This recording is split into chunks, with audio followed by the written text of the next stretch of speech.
This is the Mind Body Detox Podcast, where we discuss all things integrative health and wellness, interviewing folks from all over the world, sharing insights and wisdom for how to live a healthier life in mind, body, and spirit.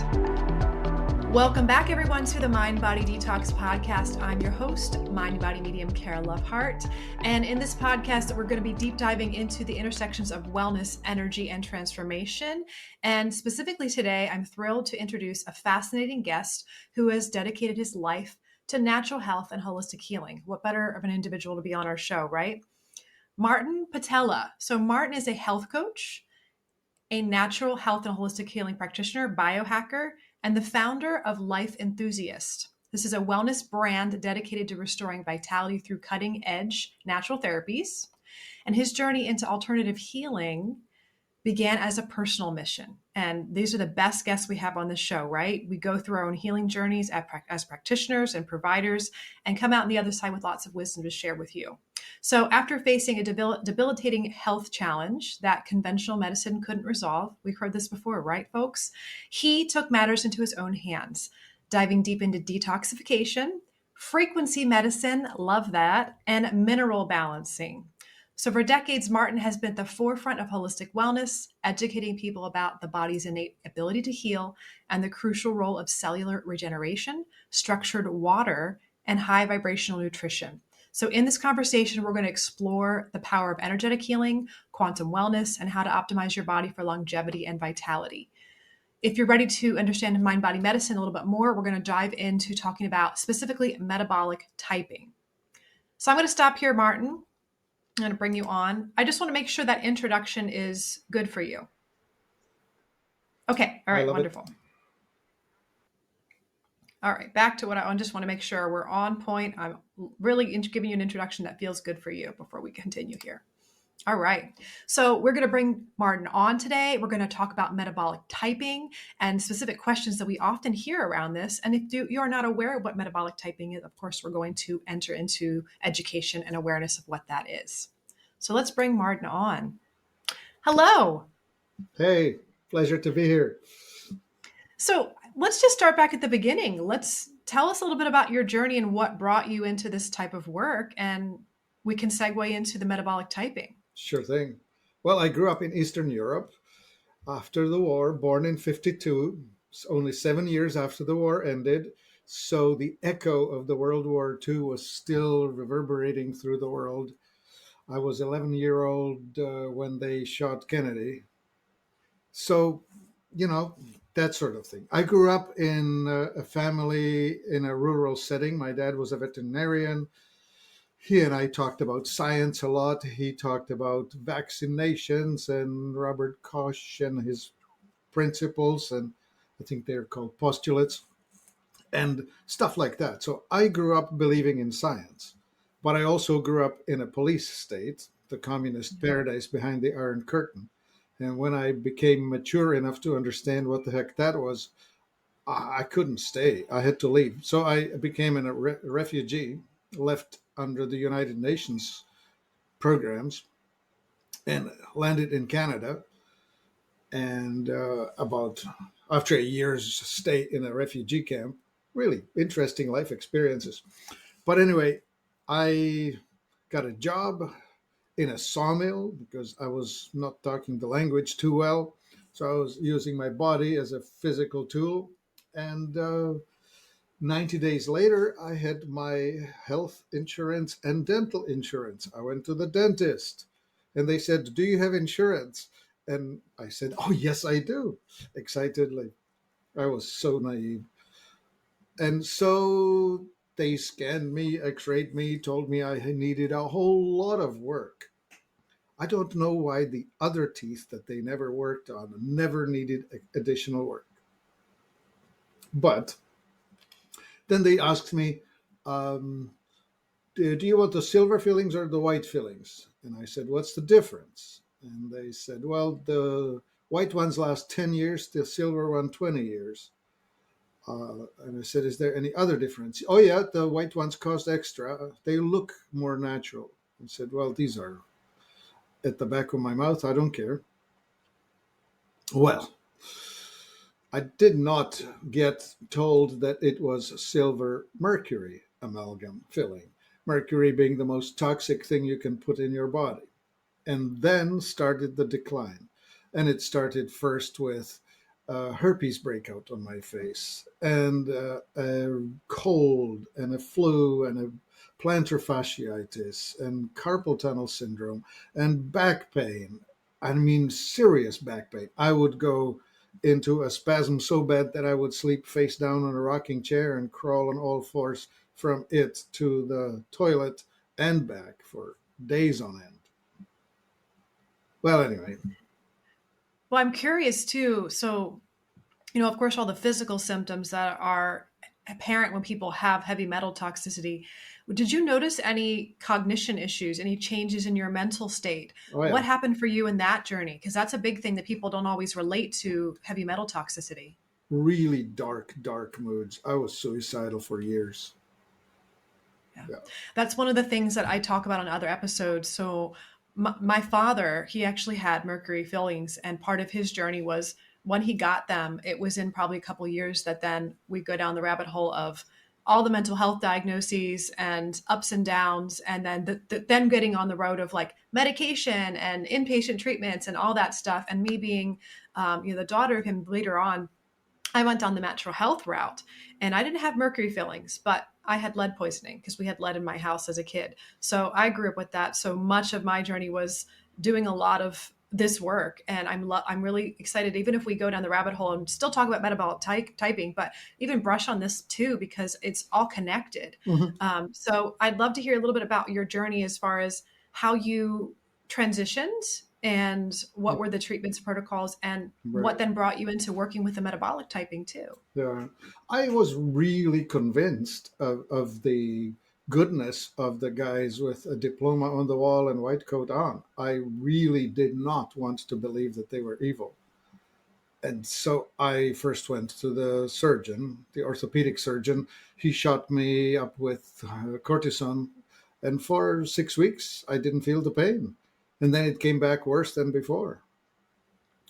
I discovered chiropractic, so I was going to chiropractors a lot. Like I needed adjustments twice a week to maintain because the physical structure was breaking down.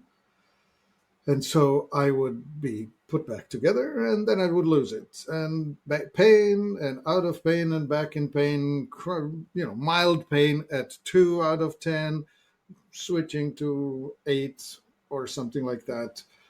I had moments that were really, really unpleasant. Long stretches of really unwell. I So worked anyway, for a chiropractor for 8 years, and I was actually in pre-chiropractics to go to be a chiropractor before I ended up, starting a holistic clinic. Life rerouted me, and it was really interesting to see the years of people coming in. And our chiropractors were more integrative, where they wanted to bring awareness to what are the different reasons you get subluxations, and one of them, of course, is toxicity, yeah, and starting to educate people about that. But even back then, they were still sometimes regarded as quacks for what they were trying to yeah. share. Mhm. It's interesting. And this was in Canada. In Canada, they are tightly confined into the box of manipulations. They are not allowed to touch anything integrative. Their licensing body just keeps them in a box. So all they did was, okay, I'll adjust you. That's it. End of story. Then I went to the naturopaths.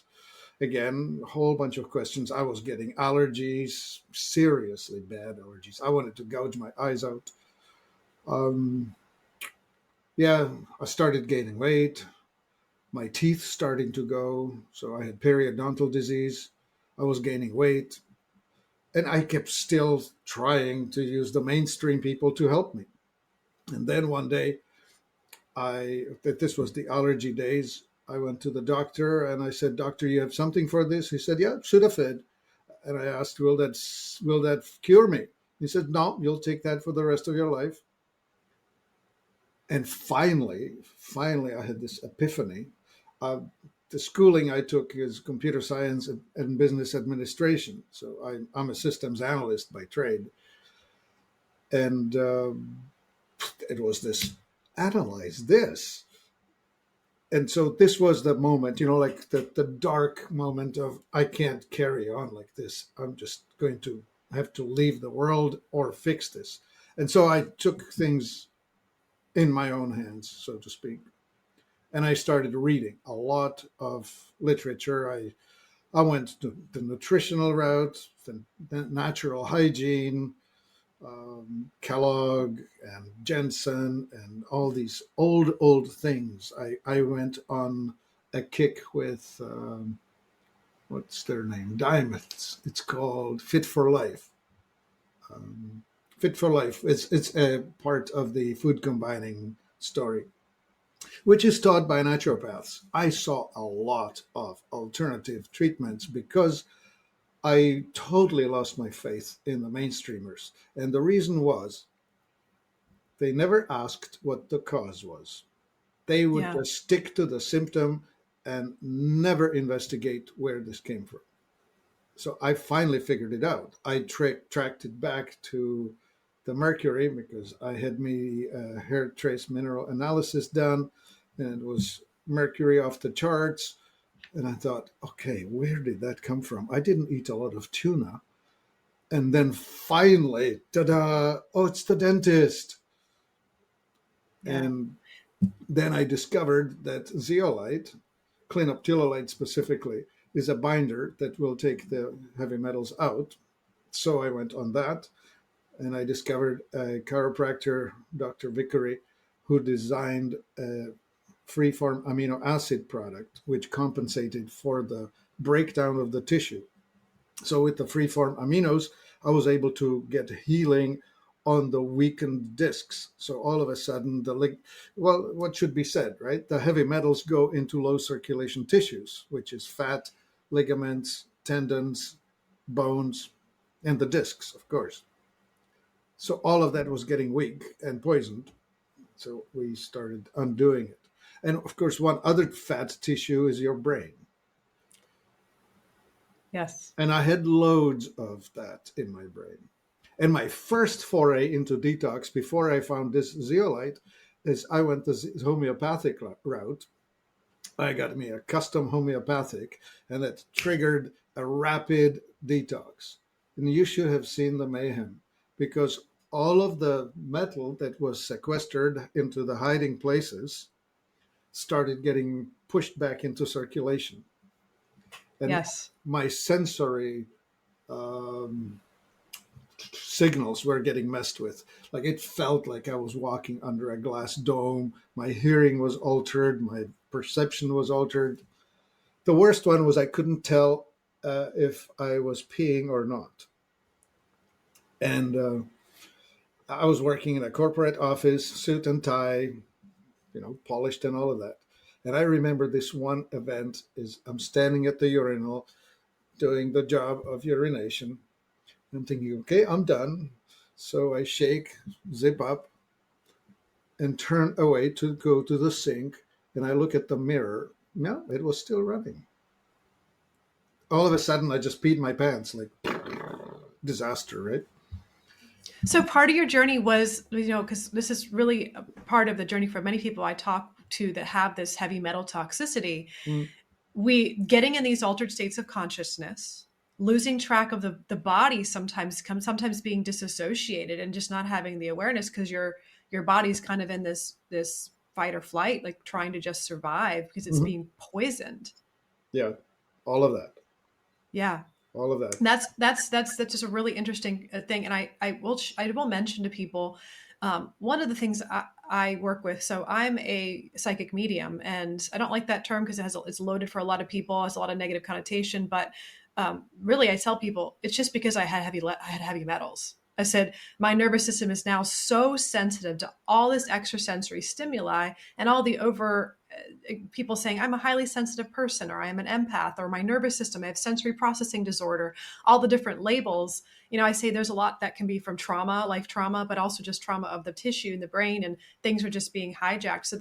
So I'm curious, as you've healed, do you feel that your nervous system is healed completely or do you still have sensory challenges or things that you just feel more in tune with, things that are nonverbal stuff? I'm curious if that happened for you at all. I would actually call them gifts now because Yes. I'm Yes. decidedly on the autistic spectrum, Yes. tending toward Yes. genius, if you want to call it that, Yep. which is phenomenal. Like, well, okay, so going back, my genetic gifts, I'm born to a mother who went through the concentration camp experience, Yeah. the Jewish Ashkenazi inbred Eastern European Jewish villages where the MTHFR went through the roof. The dark side of the MTHFR is you're a poor metabolizer, poor methylator, and you have low stores of energy, and you tend toward hypothyroidism. On the sunny side is you have musical, artistic, linguistic, mathematical gifts that are way above average.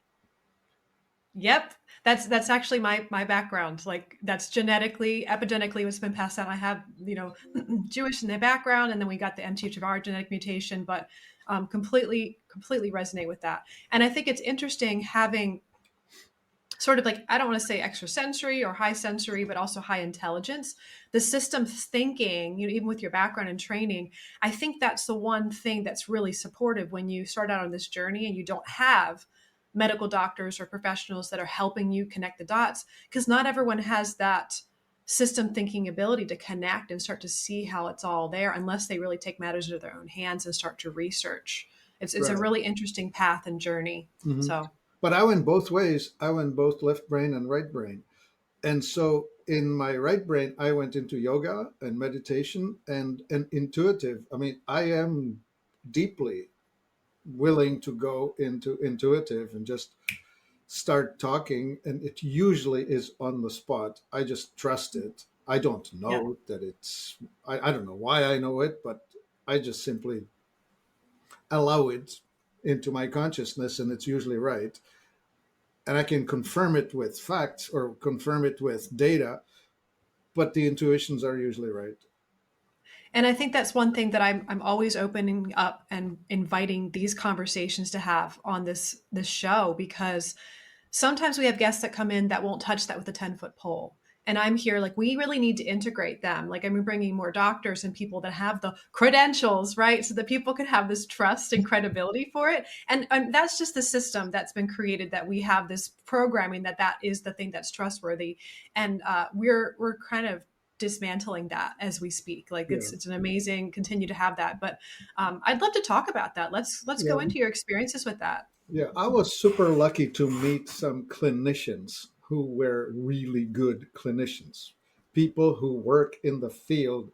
I met traditional Chinese medicine practitioners who would do the pulses and whatnot. And I had many, many sessions with needles, acupuncture, but other things. I did toning and I did just weird stuff that you would just not want to talk to your employer about. Yes. I did a whole bunch of educational kinesiology. We did, what's interesting, that the Chinese model with the meridians, each meridian has a major muscle on it, but also a major organ on it, but also some specific emotions associated with it. Like in coarse terms, kidneys get you fear, liver gets you anger, gut gets you unhappiness with the world, blah blah blah, whatever. Yeah, if you have varicose veins, you have a liver meridian issue, stuff like that, right? Yes. So I dove right into that. And of course, like this is interesting for people to note, because if you really do apply that systems approach to understanding, when you say, oh, I have heavy metal issues, and then you look at what organs are really being affected, and everybody's body's different, what their weak point is, Mhm. genetically, trauma, and, kidney is a huge pathway and meridian system, from the meridian system is affected. Yeah. And like mental looping, like fear, anxiety, this chronic, like even just the brain inflammation from the heavy Yeah. metals. So I think it's an important topic for people to start to Mm. think about, because they don't connect the dots. So it's important. Yeah. And for me, my weak point ended up being the lumbar area of the spine, which is connected to the colon. which I have been tending toward constipation and blah, blah, blah. It's all in there. That those are my personal uniqueness, which is mine, but other people will have others, as you're correctly pointing out. Everybody's got their own weak link, whatever that is. When you put stress on the chain, it'll break somewhere, and it will break at its genetic weak point or at its most toxic weak point. Yeah. Well, Epigenetic. for people out there that maybe are resonating with this and they are experiencing maybe different symptoms that are never associated with heavy metal toxicity or whatnot, sometimes when you have that level of chronic inflammation and brain fog, it's really overwhelming to sift through the information that's out there or find a practitioner, or where do you start? Yeah. And you can feel even more, you're already struggling with anxiety or mental health stuff. So where did you start to see a shift for you? And then how do you now apply that in the people you work with? Yeah, it was the detox. It was the zeolite and the amino acids and humic acid, fulvic acid, and foods that activate the parasympathetic, which are mostly the green things. Chlorophyll being the most important, which is rich in magnesium. So then I discovered magnesium, so we were stacking it. But chlorophyll, importantly, right? So that was barley grass, wheatgrass, chlorella, spirulina, alfalfa, all of that green things. I was pushing smoothies heavily. Yeah, that made a big difference. It's very calming to somebody who's stuck in the fight or flight. It shifts the needle far enough. And then, yeah, those are the early days. I discovered metabolic typing in about 2010, got certified in 2012. By that time, I was already helping people do what I did. Like I switched from management consulting and information technology to running my own business, my own website. I became my own self-client, right? I used to build websites for others. So then I thought, well, I'll just build one for me. And that's where it went, is understanding how the autonomic nervous system gets played with various inputs. And these inputs could be toxins. We would call them blocking factors, stuff that will keep the autonomic nervous system from working right, or the homeostatic system from expressing the body correctly. So it will block normal expression. It's sort of like trying to zip up a shirt without engaging the zipper correctly. It just doesn't work. And then what? Well, yeah, the metabolic typing answered a lot of questions for me. Because biological individuality. I was lucky enough to learn homeopathy. I worked with Chinese medicine, which is treat the individual. I went to the Ayurvedic people, again, understand the doshas, treat the individual. I left the allopathic way of thinking behind long, long, long ago. It's, well, I'll explain it this way. They believe in a double-blinded study where they will throw something at a statistical sample of people and administer a thing and then observe outcomes and sort it on got the thing or got the placebo. Well, with metabolic typing included, you will find that if you're an oxidizer, you're responding to an input in a vector that points this way. And if you're an autonomic, the other type, you're responding this way, meaning this. For example, potassium will alkalize one type and acidify the other.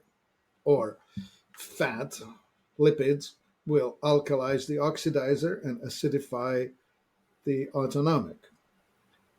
And to alkalize means to shift toward parasympathetic, the rest, repair, digest. Acidify means shift into sympathetic, which is fight, flight, fawn, freeze, not heal. And so, depending on the statistical chance in which you will have in your subjects of your study the mix of the types, you will get a result that's either alkalizing statistically or acidifying statistically, or right down the middle, which will have half and half responding in this way and the other half in the opposite way. So, without understanding who is in your group of your blind study subject, you will get total crap. Well, that's why I think that there's a lot of controversy around talk about even heavy metals and, influencing for autism spectrum disorders and many other things. And I'm always like, well, I think it would be so much more powerful if, why don't you take a full sample of not just the genetic factors of each individual in your select sample group, but also background environmental factors. You need to really get a group that's, if you're trying to really prove something for this group of people, and even their background or their history of what type of traumas they've been through, that would be so much more relevant in actually getting better data, in my opinion. Yeah. Yeah, here's an example, right? So my mom survived the concentration camp experience. Of her immediate family, 55 people went in, 2 came back. Everyone else died. My mom was quite extreme in her hypothyroidism. Well, in a famine, that's a gift because you're able to run on tiniest amounts of food because your metabolism is running cold. She lived, but she passed it on. So I have Yes. it, my kids have it, and so on, right? And as far as the epigenetic factors of course, passing things on, it's really interesting to see, what the determining factors that these type of genetics can shift or change. Lifestyle, environmental factors. I mean, it needs to pass on for so many generations, but when do things shift back? I'm always curious about that, but I definitely think it's important for people to really recognize, all that information. And I'm also a thyroid type. Yeah. But I am here to learn more because this metabolic typing was introduced to me maybe 10 years ago, I think Okay. it was. But I know very little about it because it was just like a couple All right. practitioners that were colleagues of mine. And I was like, oh, Yeah. that's my type. Okay. So tell us more about the metabolic Yeah. typing. So we answered 2 questions. One, what's your endocrine dominance? Which we have 4: thyroid, adrenal, pituitary, and women can also be ovarian dominant. All men are testosterone dominant. Only some women are estrogen dominant, and only while they're in their reproductive age. That pretty much determines your food preferences, what foods you will like, what you'll find your addictions or your triggers, and how you gain weight or lose weight. And it will also determine your body shape. So some Yeah. people are naturally slender, like slender wrists. You hold your, if you can wrap your fingers around your wrist, you're probably the thyroid type. Yeah. Because the adrenal types will have uh, their wrist will be the size of my ankle, and their ankle will be the size of both of mine, as in really strong limbs. They're built like weightlifters. They're built to work physically hard, and they have endurance that I cannot dream to have. I can do So can you sprint. go through? Can you Oh, go through each of the types and share with us sure. identifying factors so we could have a little bit of that Yeah, okay. awareness? So the thyroid type is built slender. On the football team, the quarterback will be a thyroid type, and the linebacker will be the adrenal type, and the pituitary will be the nerd that's sitting on the sideline helping, because the pituitary are the intellectuals. They usually have larger heads, curly hair. They tend to be not athletic, but they're smarter than the rest of us. And the food preferences, the thyroid will be tempted by starchy foods, the adrenal by savory foods, and the pituitary by creamy, fluffy foods like yogurts and whipping creams and that sort of thing. And the diet, well, okay, so the thyroid types will do best on eating 3 meals a day. protein with each. The adrenal type will prefer no breakfast. The adrenal type can handle coffee for breakfast. It can handle coffee. The thyroid types don't do well with stimulants at all. Yep, not at all. Yeah. Yeah. Pituitary, they will be tempted by a bucket of ice cream or a bucket of yogurt, especially high fat. But their health food is actually the organ meats. They should be eating the, the liver, kidneys, heart, tongue, the works. Hunter So food. I have a question about that, just that I'm kind of piecing my thoughts together and my systems thinking about that. If I was a pituitary type, we would assume that they're doing a lot more thinking, a lot more mental processing. Mhm. So in that case, it seems like they have a little bit more mental capacity. They're not necessarily as emotionally connective. And I believe that if we have dairy or creamy foods, that it does increase that cuddle hormone. Like we have this connection then to that regulation that maybe happens when we have interpersonal love and physical touch. And I don't know if pituitary people, they may not always be not a physical touch love language person, but if you are using more of your brain capacity, would you use up your minerals quickly? And you would want to have organ meats and things that are higher mineral Yeah. content to support balancing. Is that part of the reasoning? Yeah, that's correct. Well, they're more the kapha energy if you look at the doshas. So they're Okay. more the dancers, the elegant, the whatever, the calmer. Anyway, interestingly, so the thyroid types will gain weight on starch and will be skinny on a keto diet, whereas the adrenal type will gain weight on a keto diet and will be skinny on a low fat. And the interesting ones are the women who are uh, they can handle a lot of spicy food, hot food. And what that does, it stimulates the ovaries and it drives more estrogen and it accentuates the secondary feminine characteristics. So she may be size 2 from waist up and size 6 from waist down. Bigger hips, bigger buttocks, all of that. Men find them irresistible. Most men, anyway. Well, they would be more fertile, I would say, more Yeah, ready. they just look, well, surgically altered will look like a Kardashian, right? Natural will look like Jennifer Lopez. Yeah. So So what is the potential? Can someone shift their metabolic type in their lifetime? Does it ever change only at for all? the women, because once they go through menopause, the estrogen drive drops away.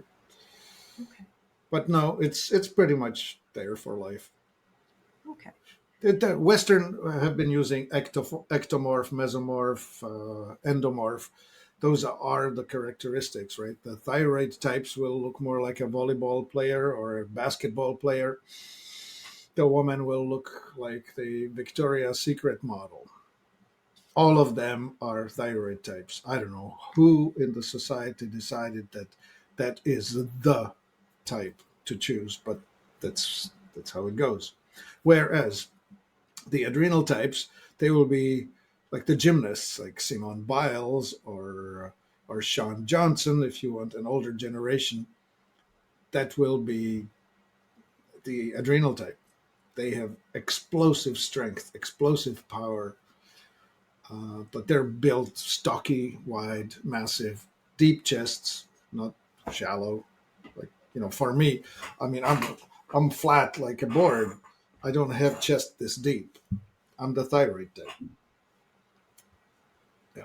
I'm connecting it all to like when you're talking about the doshas too. I'm thinking about how it's all connected to that. It's really Yeah. interesting. Yeah, the Um, Vata Pitta is kind of halfway on the thyroid, so it's not easily separated. and even from the endocrine system with the Western or the Eastern chakra system, that's really interesting. If someone's an adrenal type, you're talking about them being a gymnast. If they are like more athletic, you're saying they have, to me, that would be someone that's more like a solar plexus, all the energy or nervous system activity around Yeah, that midsection, which is where the adrenals live. Because yeah, I know, like you said, they're more kapha, so they have more stamina, they have more ability to be longer running with their energy, their focus, their drive, their Hmm. Hmm. yeah. And the pituitary type would be more like they're thinkers. They're more that all their energy system is running nervous system wise Yeah, more like in the yeah. head The space. head gets accentuated. Yeah. They like Yeah. intellectual pursuits. They make Yeah. awesome teachers, researchers, Yeah. thinkers, intellectual Yeah. workers, all that. Yeah. Yeah, because part of my journey when I worked at this chiropractor, we saw 200 patients a day, and this was actually in the height of when I had lead poisoning because I moved back to my mother's home and got this lead exposure after my son was born, and I started. So when I was a kid, I had this stuff, but then we started down with medications. We were like, oh, you know are not going to be able to have all these extrasensory things because you're just crazy. So part of my journey was that my medication was done. You're going to be on this the rest of your life, and now I'm not. And I started seeing auras around people 200 patients a day to create this interesting dictionary of, well, this means this, and this person's hurting here, and this is their psychological type. And so I see an interesting electromagnetic field patterns in people that are really in their head, that are really, you're saying pituitary people. I can think of people in my life that I could, that their Right. auras are very concentrated here. And Yes. same thing with like athletic build, Yeah. you're saying adrenal types, they're Yeah. They more would be in in the their middle, the bodies. belly. Yeah, Yeah. they're more grounded. They're Yeah. more grounded. Right. It's Yeah. really And the interesting. thyroid type will be from here. They. The throat. Yeah. Mhm. Yeah. Yeah. Very, very cool. Yeah. So that's the adrenal, pardon me, that's the endocrine dominance, which is half of Mhm. the story. The other half of the story is the how you alkalize or acidify. And to acidify is to shift from neutral or flexible toward sympathetic, which is first you get up early and it's excitement and energy. But if you overdo it, it's impatience, and then it's elbows up, get out of my way, I'll do it myself. And then it's your fault, and anger, screaming. And if it's externally expressed, it's anger out, road rage. If it's internally focused, then it's going to be anxiety, Okay. catastrophizing the future, or reliving the past. I should have done that. I shouldn't have done this, and just forever stewing not in the now, but instead either in the past or in the future. All of which So is you're highly destructive. Yeah. so you're seeing connection between the intensity of how the body's internal pH, either more acidic or more alkaline, you're saying, Mhm. leans toward based on their metabolic type and how that creates mental symptoms I'll, and I'll, the more I'll address. characteristics. No, no. Okay. Let me finish the story. I'll answer that. And so Sure. that's the acidity territory. The alkalinity territory. First, you wake up later in the day. You don't feel like getting up. You like procrastination, but you're very pleasant. You have higher emotional IQ. You're much nicer to be around. Not abrasive like the acidic people. Pleasant, artistic, but tending toward despondence, and then depression on the far side. Like if you get deep into over alkalinity, you will get really dark moods. Sheet over the head, I'm not getting out of my bed today. So here's what happens. We have the two types, an oxidizer and an autonomic. Those are just labels. The oxidizer is made more alkaline by fats and proteins and more acidic by carbohydrates. Now you can wake up as a fast oxidizer on the acidic side. So you wake up early and you're abrasive to start your day with. So to calm yourself down, you need to push fats and proteins. So your breakfast should be an omelet with a sausage and steak and salad, not a bowl of porridge with a banana on top. Yeah. That will send you straight into anxiety. On the other hand, the opposite end of it, the slow oxidizer, is already too alkaline. If you give them the fat treatment, you just send them into depression. You instead need to give them the carbohydrate push, a fruit salad or I don't know, a banana and a bowl of porridge and I don't know, something salad with rice. So are the listeners here like kind of thinking we have this interesting perspective of like, well, I should be on the keto diet or I should be vegan or I should be this. It doesn't really matter if you're really whatever you're choosing. It's really this Yeah. metabolic typing is going to be still custom bio individuality to you. Hmm. And so then how do you then work with someone when you're coming in? What are the kind of screenings or what do you do to help people like really identify? Because a lot of people can self-identify with these symptoms you're sharing Yeah. and the characteristics. So how do you work with them when you're working with a client and what does that look like? Well, the test itself is a 120 multiple choice questionnaire. So questions are, for example, my ears are more pink than the rest of my face. My skin tends to be dry. My heels will crack. I cough after a meal. Or when I eat, and then let's go high protein breakfast, I feel this or that. So far I have described I described both. One is drives you into anxiety, the other one drives you into being docile, lazy, or depressed.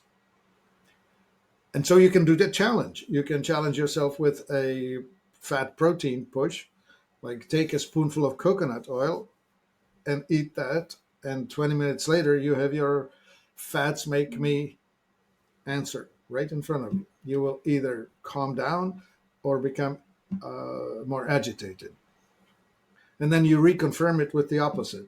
Take I don't know, bowl of porridge, drink a glass of juice, have a shot of whiskey.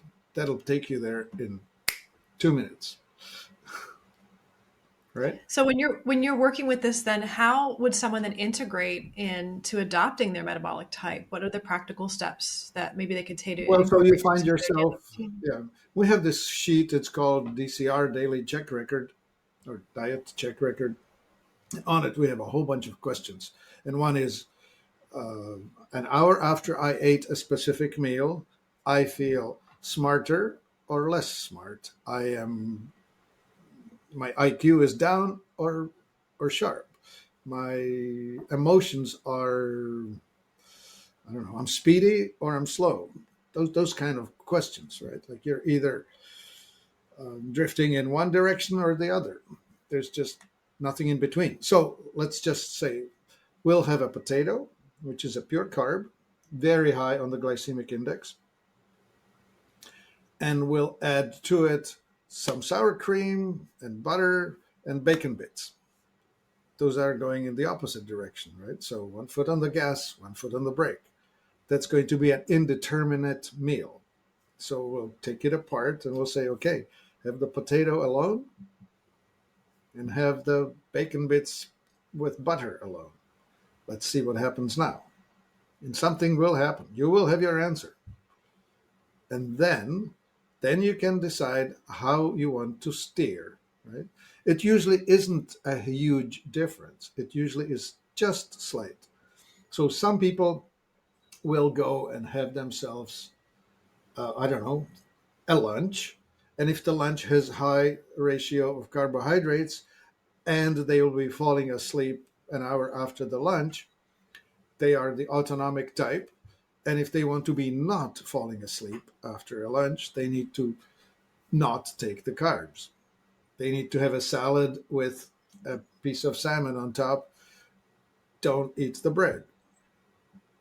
And then, of course, we now have the problem of the modern civilization, the Western industrialized diet, which nobody should eat refined sugar, refined flour, refined salt, refined plant seed oils, and pasteurized, homogenized dairy.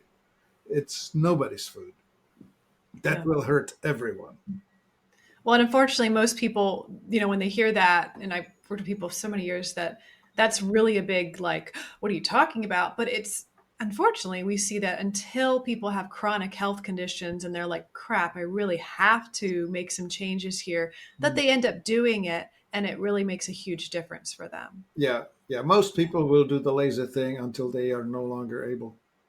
I mean, And it's because I they was might no have the different. resources. Yeah, I They was might not no. have the mental, emotional resources with the diet and the lifestyle and the consciousness they're living because it's not fueling them to be able to have this energy, this vitality, to even think that way or even connect it, because they're just running on like brownout in their nervous system. Yeah, that's the big one, because when you make yourself sick with your food, you're finding it difficult to dig out of the hole that you're in. No resources to do Yeah. it. Yeah. Yeah. Yeah, exactly. Oh, yeah, that's a bad one. Yeah. Well, how do you address skepticism? So, like, I know that there's labeling metabolic typing as pseudoscience, because this is, again, we're talking about the mainstream modern perspective of how we do science, and I think that this is something that Yeah. I personally don't. It doesn't make sense to me, because it's just a really limited way of thinking and how things are even studied, like we talked about before. So, what is the evidence that does support metabolic typing and the efficacy of it? Well, I just would like to put up an argument. In the last 5 years, we have really tested the word science and believe in science. We now understand that most of it is just an experiential stuff and that it can be subverted. Statistics are just a tool for pushing your preconceived idea by manipulating the input source. If you can manipulate the sample, you will get specific results. You can push it in this direction or that direction. Whatever you want me to find, I'll find you studies that will support that vitamin C is the most wonderful thing or the vitamin C is the most stupid thing. So uh, people ask me, are you a doctor? To which I say, well, if I were a doctor, I would be a licensed person and I would be constricted to tell you that which my licensing body allows me to say. So if you want the story that a doctor tells you, go to a doctor. I'm unlicensed and free to say anything I want. So do you want a unstructured, un I don't know, unlimited solution, or you want to go back in the box? Yeah. Yeah. And that's really something I've watched a lot in a lot of different professionals I work with, licensed professionals, whether they're in the medical field, psychotherapists, or even as massage therapists. There's a whole lot of trying to legitimize even the massage therapy industry here in the US. And it's so interesting, because I think what the boxes have done is we have limited resources, maybe with our diet, a lifestyle, unrecognized or unresolved inner trauma or chronic stress. And all of these factors really limit us to this nervous system of stress response. And because of that, we're seeking safety. And we're seeking safety so much that we don't even understand and recognize psychologically we're seeking safety of a governing body or an organization. And we Mhm. outsource our power to maybe a medical, like our medical Yeah. licensure. There's just a structure. It's quote unquote safe because this is the rules I follow, instead of let me really inquire for myself. Let's be curious. Let's think outside the box and let's really integrate things together. And I think it's really challenging when people don't have an awareness of, do you Yeah. think that's a pattern out of like psychological fear and a need for safety? Not out of judgment that you're doing that, but Mm. if you have the awareness, you can start to say, like, wait a minute, maybe, yes, these foundational principles that I've learned are great, but let's expand that. And I think that's an interesting perspective to Yeah. just share. Yeah, there are two books I would recommend everyone to read. One of them is Viktor Frankl, Yes, Men's Search or search, Man's Search for Meaning, great book. which is what happens when you reduce, what really matters in life.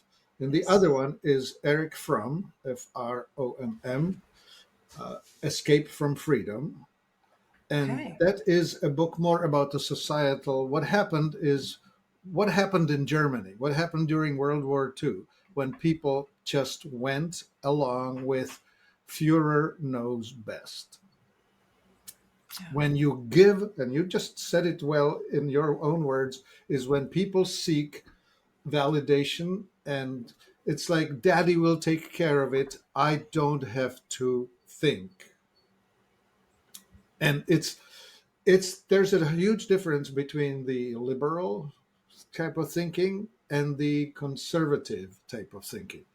And the conservatives tend to be individuals and they tend to be internally referencing, and they would like to know, or they now know within themselves what's right.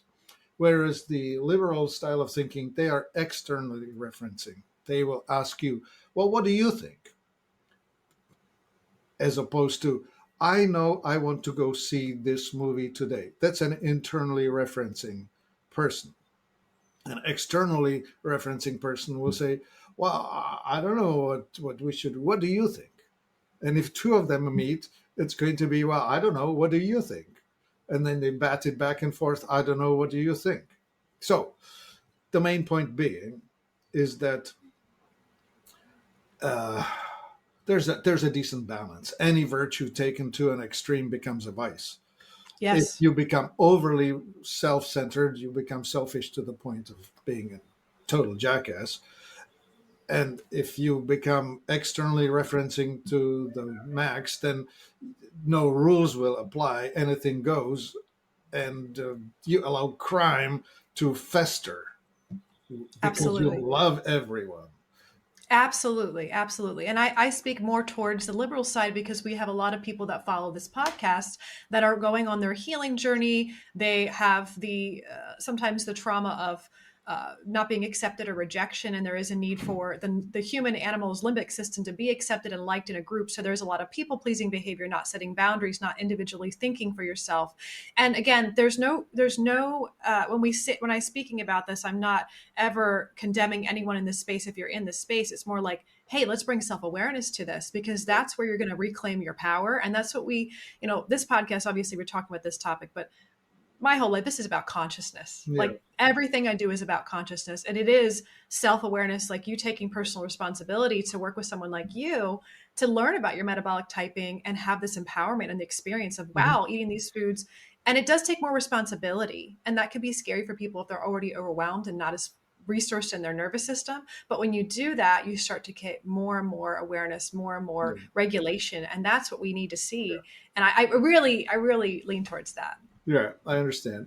Two points to make. So you threw the word in pseudoscience. Yes. There are two types of approaches to healing of humans. One is you heal the individual. The other one is you work off the labs and you just do statistics. And the pharmaceutical based Rockefeller Carnegie medicine that overtook the mainstream is based on labs and recommending pharmaceuticals, chemicals, and treating everyone the same. There are many other sciences that got pushed aside, marginalized, made look stupid, but they are perfectly fine. And it was the Ayurvedic and traditional Chinese and homeopathy and herbology, chiropractic, osteopathy, every one of those methods that treat the individual first, treat the biological individuality. They produce wonderful results, but they are not quantifiable using the forced straight jacket that is taken by the mainstreamers to say, well, show me your statistical data that supports that. Well, I will not, because I treat the individual. I do not treat the crowd. Yeah. Now, one example of this is I went years ago when I was struggling with my gut health with the heavy metal toxicity with constipation. That's a common thing that can happen to people. And I asked my medical doctor, how often is it you're supposed to have a bowel movement that's healthy? And then he gave me the answer of, well, it depends, like every, 1 to 2 to 10 days.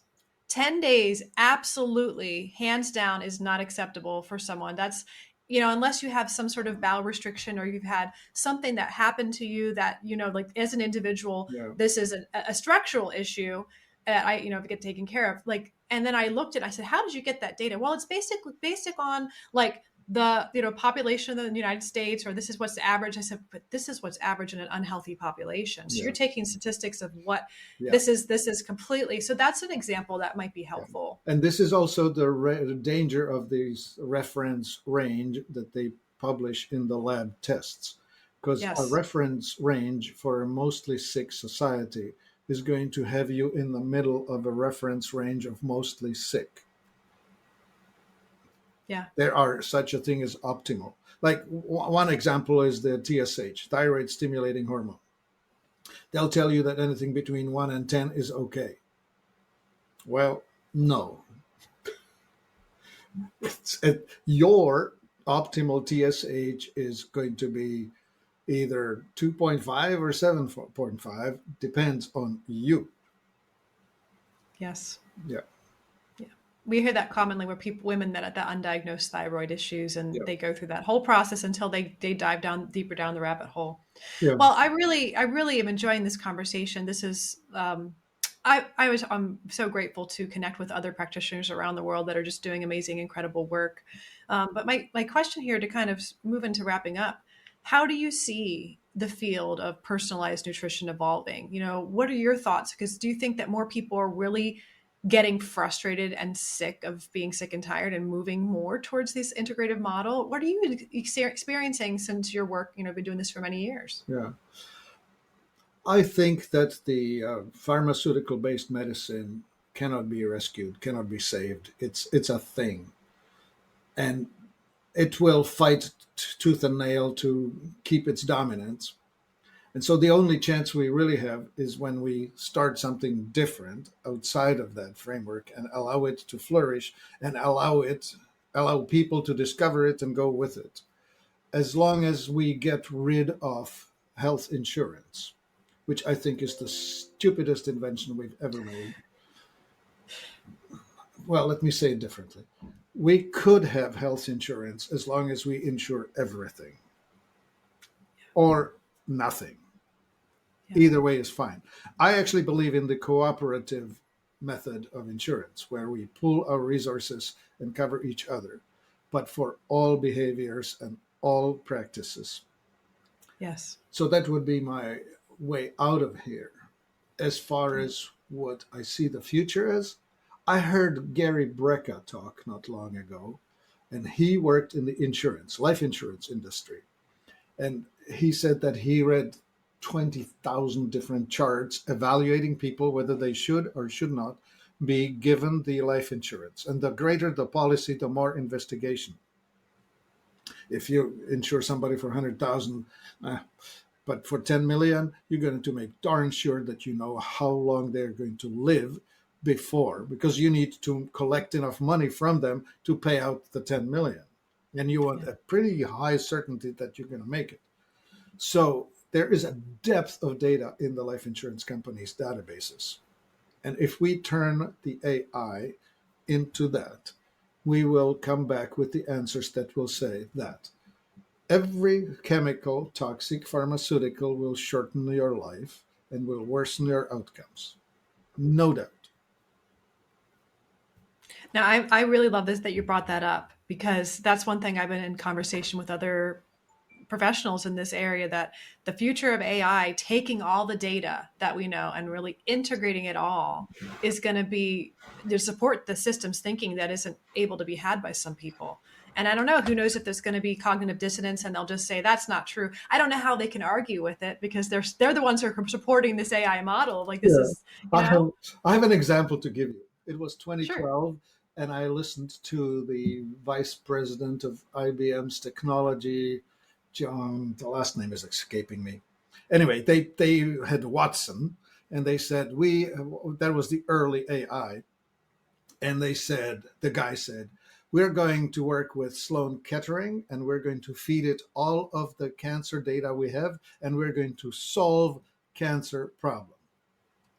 And I remember just yelling at the TV, you stupid person, nothing like that's going to happen. And sure enough, 6 years later, they quietly withdrew the program because they were working on the model that cancer is a genetic disease, which it's not. It's a metabolic disease. And it's sort of like trying to sail across the world while still believing that the earth is flat. You will be afraid to fall off the edge when you reach the end of the pancake. Well, it's not a pancake.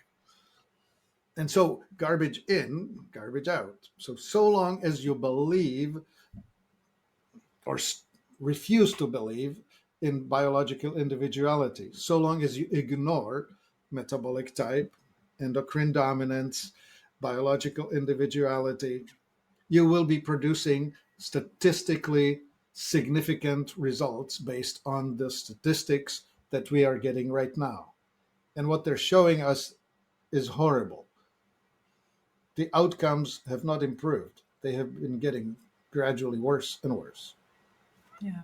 So there it is. The open test, the world's greatest study is in, the results are in, and it's a fail. Yeah. That's all I know. I have hope for those of you out there that are in the medical profession, whether you're a nurse or you're a provider or you're a licensed doctor. You guys are listening to this information and, take it or leave it. But it's like, I think the more you do open up the potential for, if you are really truly in science in your mind, it's about exploration, curiosity, and making sure that you're really thinking outside the box to continue to make these connections. And I think it's a Yeah. potential to see a huge transformation. We're seeing globally a huge potential downfall of all the systems that aren't working. And so that also includes our medical system, our healing Yeah. system. And we need a new system. So I think we can, if you have people that are in that industry, if you're someone that, share this podcast, share any episodes, any content around that you feel is interesting, and share it to have conversations with people that you love. Yeah. Because I think people are afraid to have conversations and disagree at this point, but I think it's about sharing ideas to just potentially explore them. And I think that's what we could see a transformation in our healing systems if we start having these conversations. Yeah. Well, let me chime in with this. I have a huge amount of respect for the emergency room physicians. I probably wouldn't be alive if it weren't for that. My wife for sure would not be alive because she had an ectopic pregnancy and she would have died of it. Right? Yeah. No question that the surgeons and the emergency room are providing fantastic value. What we're not getting is how do we keep people out of the emergency room? The Yes. prevention is missing, and there is a huge world out there that they have been somehow granted the license to and should not have that. They are awesome at emergency room, and please keep it going. But just stay out of the other side. Stay out of the prevention. You don't do it well. Yeah. Yeah. Well, thank you so much, Martin. I wanted to finish up with our final two questions here. But before we do so, is there anything else you want to share about yourself, about your business, about working with you that we could let the listeners, and we'll put links and everything for your contacts and social media coordinates in the show notes. I encourage you to check out Martin's Instagram and social media. You have a wealth of information, like really good, short, bite-sized content that's just really amazing and incredible. But anything else you want to share? Well, it's been an interesting journey at the hands of the controllers of the mainstream. Yes. I have been ghosted and marginalized, and the designation that they called fringe, the fringe factor. They Yes. put that on me, and they closed my YouTube channel, and they canceled my Facebook advertising channel, and blah blah blah. They've done all of that because I just am having a hard time not saying things that should be said. So I'm sort of at the edge, right? Like I'm pushing the edge of I'm refusing to be cowed into submission, mainly because I have that spirit of the immigrant, right? I'm the Mm-hmm. quintessential example of an American, which is people who left the old country behind and self-selected. We are a genetic pre-selection of folks who are willing to leave the known and go to the unknown. And I believe in the spirit of the human consciousness of those who have had these backgrounds that are pioneering and speaking out and standing in their true voice. If they know what they know is true, and doing it in a way that, as much as possible, is not continuing to create more fight consciousness. Because there is, when you're just saying something matter of fact, you don't need to defend. It's more like, this is just how it is. And Right. I've stepped in that position. It wasn't until about 3 years ago that, even more locally, my clinic, I have medical doctors and licensed chiropractors and people that are like, hey, I want to work with you, even though I'm in a conservative area, being a psychic medium, and I call myself a mind body medium just to get rid of that word that's triggering for people. Like, there's a way that we can work together, and it's so cool that people are now fully accepting it. But it Yeah. does take someone like yourself and people out there, if you're listening, if you own a business, or if you're just a proponent of natural healing, you want to share about it, it's a time to speak up and not be evangelical. Just share and ask questions, because Yeah. evangelical nature of sharing Yeah. creates pushback in other Oh people's yeah. consciousness if they're not ready. And I think we really need to have more of that. And, I'm here to wear the villain crown, because the people who are projecting the villain crown onto what we're doing Hmm. is just in a place of fear. It's not something to be triggered by. I'm just like, well, they just don't really understand yet. And that's Yeah. okay. Yeah. And that's a huge shift. I think would be really cool to continue to see, because there's thousands, hundreds of millions of people that are in this line of work that are starting to take this stand, Right. and they're getting shut down, unfortunately. Well, because the incumbent is wanting to keep their territory. They don't want to lose their gravy train. So that's where the pushback comes from. But the truth is, I want to educate people. I'll tell you what I know. I'll tell you why I know it. It's your call to decide whether you're going to take it or not take it. It's up to you. Yeah. Yeah, I will And lead the horse to the trough. The drinking is up to them. And that's truly a voice of someone that's leading in integrity. So I encourage you, anyone else who ever listening to out there in any content, like if they're saying things here, let me take it or leave it, take what's yours, leave the rest. That's someone that's giving you the power of choice, instead of taking your choice away and saying, I'm right, this is the right way, this is the only way. Always really just be mindful of those things. I think Yeah. it's important. And we Important. have just watched 5 years ago the extreme of the opposite. Yes. Yeah, the forced. You see, the insurance companies, when they issue the standard of care, is the ultimate in the limiting factor. It's denying you choice. Yeah. If Yeah. you stay in that system, you will be denied the choice. Absolutely. Yeah. And I just want to thank everyone out there for continuing to listen to this show, continue to share this podcast and other content like this. And we'll finalize with our last two questions here. All right. My first question I usually ask someone who's been on as a guest on the first time for the show is, what is your favorite product, a wellness topic, or self-care indulgence for like your personal health right now? Well, I actually am the CEO of a nutritional company. We make superfood blends. And so my personal start of the day, or the first meal of the day, it's not early, is a smoothie that's loaded with a ton of plant-based, God-made, nature-grown food things. That's what I eat.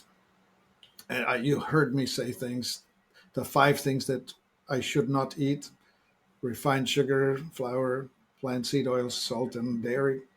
I try to stay away from it. I'm not an angel. I will indulge. What's my favorite getaway? Oh, just close my eyes and listen to some music. Good. I think we Yeah. need a lot of things right now for, people. There's a lot of fear and there's a lot of polarization in the world. It's going to continue. And we've been through this before in humanity. Unfortunately, we've been through so much power plays, power struggles, corruption, and the more it's interesting now, we have more awareness as far as sharing goes, at least as for now, and the education. And I think when we have spaces where we can play, listen to music, unwind, unplug, and really be, that man's search for meaning, Viktor Frankl, like what is important, what's truly important. It gets Yeah. down to what it is in humanity, what really matters.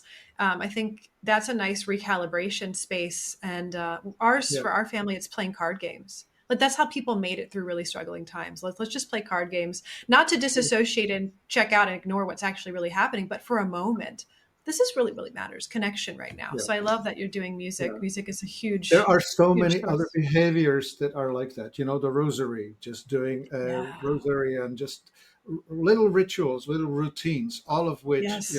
go for a walk, go for a run, Yeah. wash dishes. You can do a standing meditation, playing cards, or washing dishes. Those are all good things. And the important part in here is that you are not engaged with a dopamine gadget that causes you to seek another hit. Yes. And completely agree. Well, then that goes into maybe the next question. I'm not sure what your answer would be for this, but if you could detox one thing in your life or the world right now, what would it be? Well, for me, for sure, would be industrial toxins. That would be heavy metals, plastics, volatile organic compounds, the whole thing. The Dow chemicals and the DuPont and the coal burning power plants and the works. That industrial thing. What I really wish for is that the industry owns the end production of everything end to end. In a big picture, I want the plunderer consciousness to be called out, and resource extraction must stop. It has to be full ecological coexistence. If you put something out, you're responsible for that and its consequences. That's what I Absolutely. want to see. Absolutely. And I know this is a very broad, zoomed out perspective of what you're just sharing, but the concept of power, or not really being in our own power, and not the unadulterated term of power, like really connecting to our own consciousness, our own being beyond our programs and patterns and identities that we think we are. When you're in that space, you're not needlessly, endlessly seeking out of unsustainable efforts of plundering and taking resources. It's this consciousness that doesn't know the self, that's disconnected, that's having chronic states of fear through the chemicals that they have in their body, through their traumas, through their unawareness, that we see this continual trying to seek power, trying to acquire power. And to me, I just think the power is within us, and we really don't know that yet. And Yeah. that's what needs to shift. And I think the consciousness of the people that are in those positions, and until people who are you said the more the liberal people, people please, I don't want to really step up and say anything, and everything's fine. Like, each side really need to have this balance and step in for Mm. what's, and really that self-awareness piece can help us stand firm in that. So Yeah. I would love to see that I'll, too.